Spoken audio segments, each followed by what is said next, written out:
Hello बच्चों, let's see this question. This question says consider the nuclear reaction X200 gives A110 plus B90 if the binding energy per nucleon for X, A and B are 7.4 mega electron volt, 8.2 mega electron volt and 8.2 mega electron volt respective. What is the energy released?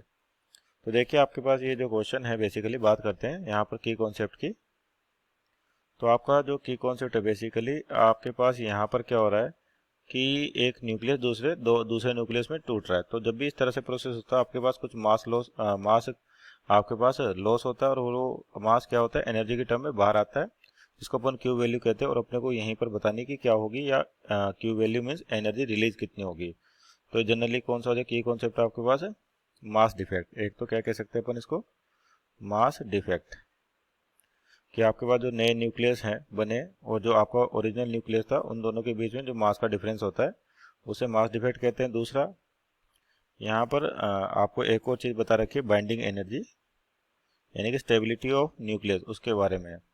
तो यहाँ से अपन की concept एक और लिख सकते हैं binding energy. Binding energy basically जब भी कोई नया न्यूक्लियस बनता है तो वहाँ से एनर्जी की रिक्वायरमेंट या तो एनर्जी रिलीज होती है या एनर्जी रिक्वायर्ड होती है, वो एनर्जी कहलाती है बाइंडिंग एनर्जी। तो देखिए आपको यहाँ पर बाइंडिंग एनर्जी गिवन है पर न्यूक्लियन। तो बाइंडिंग एनर्जी पर न्यूक्लियंस क्या होता है अपने पास number of proton and number of neutron, उनका सेट क्या कहलाता है न्यूट्रॉन्स कहलाता है। तो यहाँ पर आपको जैसे एक्स दे रखा है और ए बी, तो आपके जो प्रोडक्ट है वो कितने हैं ए और बी, उसका जो मास नंबर है आपके पास 110, यानी कि यहाँ पर जो एनर्जी रिलीज होगी यानी कि एनर्जी दिखी जाएगी।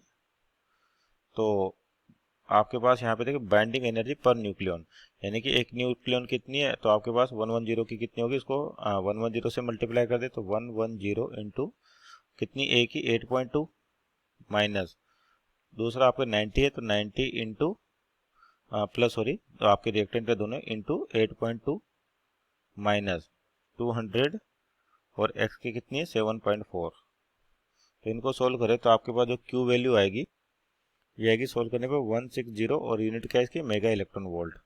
तो आपके जो एनर्जी रिलीज होगी बेसिकली वो कितनी होगी 160 मेगा इलेक्ट्रॉन वोल्ट। तो यहाँ पे ऑप्शन चेक करते हैं, ऑप्शन नंबर बी जो right answer. Hope you understood well, best of luck.